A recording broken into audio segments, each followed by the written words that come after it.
নমস্কাৰ ছাত্ৰ ছাত্ৰীসকল, তোমালোক সকলোকে পুনৰবাৰ আমাৰ ইউটিউব চেনেলটোলৈ স্বাগতম জনাইছোঁ। আজি আৰম্ভ কৰিম ক্লাছ 6ৰ চেপ্টাৰ 5 অবজেক্টছ এৰাউণ্ড আছ, আমাৰ চৌপাশৰ বস্তুবোৰ। এইবাৰ আহিছোঁ কুৱেশ্যন নম্বৰ 1-2লৈ। শুদ্ধ উত্তৰৰ গোলটো সম্পূৰ্ণ কৰা। গোলটো যিটো আছে তলত ABCD, তাত তোমালোকে শুদ্ধ উত্তৰটো গোল কৰিব লাগে। ইয়াৰে প্ৰথম প্ৰশ্নটো হৈছে দ্ৰব্যই যি পৰিমাণৰ পানী আগুৰি থাকে তাক কি বুলি কোৱা হয়? ইয়াৰে অপশ্যনটো আছে A পদাৰ্থ, B ভৰ, C আয়তন আৰু D কালি। ইয়াৰ যিখিনি খালী ঠাই থাকে সেইখিনি কোৱা হয় আয়তন বুলি। গতিকে এনচাৰটো হ'ব অপশ্যন C আয়তন। এইবাৰ আহিছোঁ 2 নম্বৰ কুৱেশ্যনটো। 2 নম্বৰ কুৱেশ্যনটো দিয়া আছে যে তলৰ কোনবিধ স্বচ্ছ? স্বচ্ছ মানে আমি ইফালৰ পৰা সিফালটো দেখা পাওঁ। অপশ্যন আছে কাঠ, A, B আছে কাঁচ, C আছে লো আৰু D আছে কাগজ। ইয়াৰে এনচাৰটো হ'ব B কাঁচ। এইবাৰ আহিছোঁ 3 নম্বৰ কুৱেশ্যনটোলৈ। 3 নম্বৰ কুৱেশ্যনটো কি দিয়া আছে চোৱা, তলৰ কোনবিধ অৰ্ধ স্বচ্ছ? অৰ্ধ স্বচ্ছ মানে আধা দেখা পোৱা আৰু আধা দেখা নোপোৱা, মানে স্পষ্টকৈ দেখা নাপায় কিন্তু অলপ অলপ দেখা পোৱা যায়। ইয়াতে আছে অপশ্যন A কাঁচৰ গ্লাছ, অপশ্যন B দাপোন, অপশ্যন C তেলসনা কাগজ আৰু D হৈছে ষ্টীলৰ গ্লাছ। ইয়াত কাগজ এখনত যদি আমি তেল সানি দিওঁ, অৰ্থাৎ তেলসনা কাগজখনত আমি ভালদৰে দেখা নাপাওঁ কিন্তু আধা অলপ ধোঁৱালি কুঁৱলী নিচিনাকৈ দেখা পোৱা যায়, যিটোক আমি কি বুলি কওঁ? অৰ্ধ স্বচ্ছ বুলি কওঁ। গতিকে এনচাৰটো হ'ব অপশ্যন C। 4 নম্বৰ কুৱেশ্যনটো দিয়া আছে তলৰ গোটটোৰ পৰা অমিলটো বাছি উলিওৱা। মানে কেইটামান বস্তু দিয়া আছে, তাত নিমিলা কোনটো সেইটো তোমালোকে বাছি উলিয়াব লাগে। অপশ্যন A আছে সোণ, অপশ্যন B আছে তাম, অপশ্যন C আছে এলুমিনিয়াম আৰু অপশ্যন D আছে বাঁহ। ইয়াৰ ভিতৰত নিমিলাটো হৈছে বাঁহ।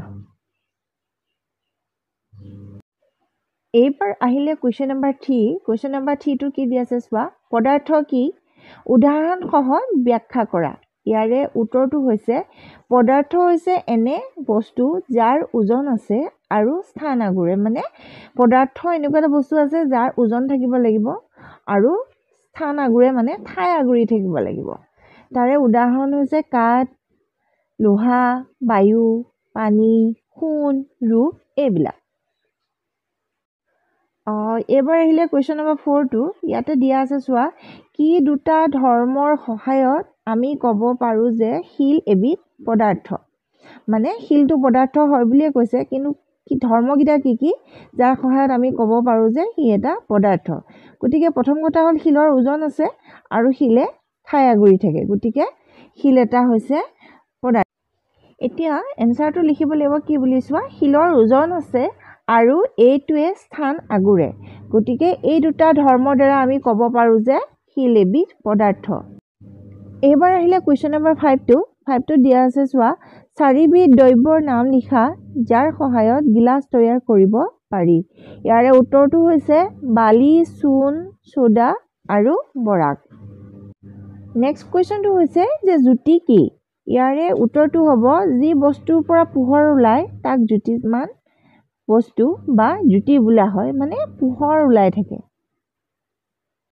কুৱেশ্যন নম্বৰ 7টো হ'ল তলৰ বাক্যবোৰ শুদ্ধ নে অশুদ্ধ লিখা। তোমালোকে ক'ব লাগে এইটো শুদ্ধ বাক্য নে অশুদ্ধ বাক্য।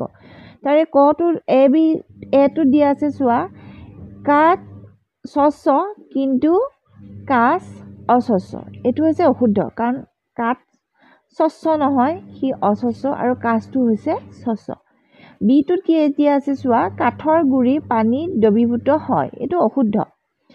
কুৱেশ্যন নম্বৰ Cটো দিয়া আছে পানী নিমখত দ্ৰৱীভূত হয়। এইটো শুদ্ধ। নিমখত পানী ঘুটি দিলে আমি দেখা নোপোৱা হৈ যাওঁ। নেক্সটটো আছে যে কাঠৰ টুকুৰা পানীত উপঙে। এইটো হৈছে শুদ্ধ। নেক্সট কুৱেশ্যনটো হৈছে যে নাৰিকলৰ তেল পানীত দ্ৰৱীভূত হয়। এইটো হৈছে অশুদ্ধ। তাৰ পিছতো হৈছে যে কি গ্লিচাৰিন পানীত দ্ৰৱীভূত হয়। এইটো হৈছে শুদ্ধ। আৰু নেক্সট কুৱেশ্যন হৈছে যে তাম আৰু লোৰ জ্যোতিষ্মান দ্ৰব্য। এইটো হৈছে শুদ্ধ। আৰু বায়ু হৈছে স্বচ্ছ আৰু এইটো হৈছে শুদ্ধ উত্তৰ। এইবাৰ আহিলে কুৱেশ্যন নম্বৰ 8। 8ত কি দিছে চোৱা, তলত দিয়া বস্তুবোৰৰ লগত দ্ৰব্যবোৰ মিলোৱা।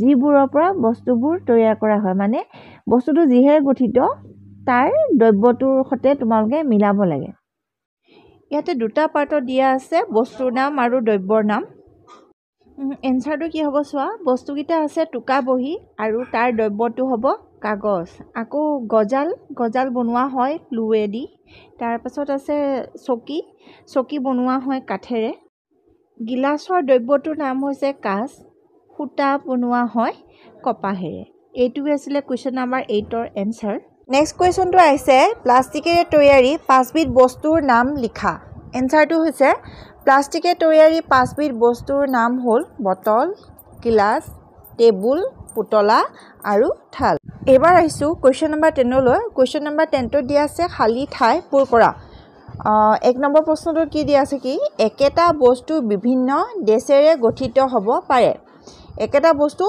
কেইবাটাও পদাৰ্থ থাকিব পাৰে গতিকে ইয়াৰ উত্তৰটো হ'ব পদাৰ্থ 2 নম্বৰ কুৱেশ্যনটোত যে আছে বস্তুবোৰক ভাগ কৰা পদ্ধতিটোক দেশ বুলি কোৱা হয় বস্তুবোৰক ভাগ কৰা পদ্ধতিটোক কোৱা হয় বৰ্গীকৰণ মানে এটা বৰ্গত কেইবাটাও বস্তু লগ লগাই থৈ দিয়াটোক কোৱা হয় বৰ্গীকৰণ পদ্ধতি এবাৰ আহিছোঁ কুৱেশ্যন নম্বৰ 3 লৈ কুৱেশ্যন নম্বৰ 3 টো দি আছে চোৱা বস্তু এটাত থকা পদাৰ্থৰ পৰিমাণেই হ'ল দেশ বস্তু এটাত থকা পদাৰ্থৰ পৰিমাণটোক কোৱা হয় ওজন বুলি 4 নম্বৰটো দিয়া আছে কি বস্তু এটাই যিমান ঠাই আগুৰে সেয়াই হ'ল দেশ বস্তুটোৰ সেয়েহে দেশৰ ঠাইত হ'ব কি আয়তন এবাৰ আহিছোঁ নেক্সট কুৱেশ্যনটোলৈ দিয়া আছে চোৱা কুৱেশ্যন নম্বৰ 11 তাত দিয়া আছে কি বস্তু বা দ্ৰব্যৰ ধৰ্মৰ ভিত্তি কৰি মিলোৱা মনত ৰাখিবা কিছুমান বস্তুৰ বা পদাৰ্থৰ একাধিক ধৰ্ম থাকিব পাৰে ইয়াৰ উত্তৰকেইটা হ'ব ছাত্ৰ ছাত্ৰীসকল তোমালোকে এখন টেবুল বনাই ল'বা টেবুলবোৰৰ এটা সাইডত লিখিবা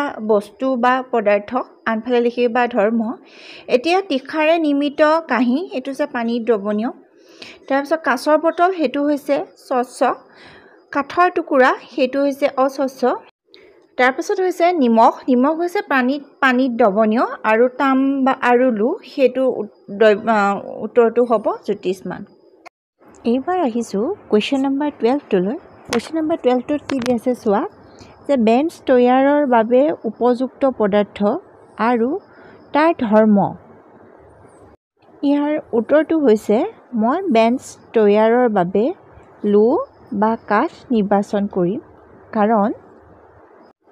কাৰণ ই মজবুত দীঘলীয়া সময় ধৰি টিকি থাকিব পাৰে অৰ্থাৎ দীৰ্ঘস্থায়ী আৰু 3 নম্বৰ পইণ্টটো হৈছে যে পৰিষ্কাৰ ৰূপত আকাৰ দিব পৰা যায় কুৱেশ্যন নম্বৰ 13টো চোৱা 13টো দিয়া আছে যে কিছুমান দ্ৰব্যই গোটাই লোৱা যেনে বালি নিমখ নেমু ৰস ইত্যাদি এতিয়া এটা গিলাচত পানী লৈ এটাকৈ মিহলাই চোৱা কোনটো বস্তু পানীৰ লগত মিহলি হয় এখন তালিকা বনাই লিপিবদ্ধ কৰা ছাত্ৰ ছাত্ৰীসকল তোমালোকে তালিকাখন এনেকৈ বনাই ল'ব লাগিব এফালে লিখিব লাগিব দ্ৰব্য আনফালে লিখিব লাগিব পানীত মিহলি হয় নে নহয় এতিয়া বালিটো হৈছে পানীত মিহলি নহয় নিমখ হয় আৰু নেমু ৰস হয় এবাৰ আহিছোঁ কুৱেশ্যন নম্বৰ 14টো কুৱেশ্যন নম্বৰ 14টো দিয়া আছে চোৱা 42 দুটা ছবি দিয়া আছে 1 কিলোগ্ৰাম কপাহ আৰু 2 কিলোগ্ৰাম দগা এতিয়া ওপৰৰ ছবিকেইটা তোমালোকে তুলাচনী অৰ্থাৎ দগা পালাত অংকন কৰি দেখাব লাগে অংকন কৰিলে কেনেকুৱা হ'ব ছাত্ৰ ছাত্ৰীসকল তোমালোকে নিশ্চয় দগা পালা ঘৰত ব্যৱহাৰ কৰি পাইছা এতিয়া 1 কেজি কটন আৰু 2 কেজি দগা এটা যদি তোমালোকে তুলাচনীখনত উঠাই দিয়া তেতিয়াহ'লে যিটো কম থাকে ওজন সেইটো ওপৰলৈ থাকিব আৰু যিটো ওজন কম থাকে সেইটো তুলাচনীখন তললৈ আহিব অৰ্থাৎ 1 কেজি তুলাটো ওপৰলৈ থাকিব আৰু 2 কেজি যিটো দগা সেইটো তললৈ থাকিব আৰু ছবিটো ইয়াত দেখুওৱা হৈছে এনেকৈ আঁকি দেখাবা ছাত্ৰ ছাত্ৰীসকল আজিৰ পাঠটোৰ অনুশীলনীৰ কাৰণে এইকেইটাই কুৱেশ্যন এনসাৰ আছিলে আশা কৰিছোঁ তোমালোকে প্ৰশ্ন উত্তৰখিনি আলোচনা কৰোঁতে ভালদৰে বুজি পাইছা আৰু যদি বুজি পাইছা আৰু যদি চাই ভাল লাগিলে আৰু কিবা এটা যদি শিকিব পাৰিছা তেন্তে আমাৰ চেনেলটো ছাবস্ক্ৰাইব কৰিবা লাইক কৰিবা আৰু এটা কমেণ্ট কৰিবলৈ নাপাহৰিবা ছাত্ৰ ছাত্ৰীসকল তোমালোকক পুনৰ লগ পাম আকৌ এটা নতুন ভিডিঅ'ৰ সৈতে ধন্যবাদ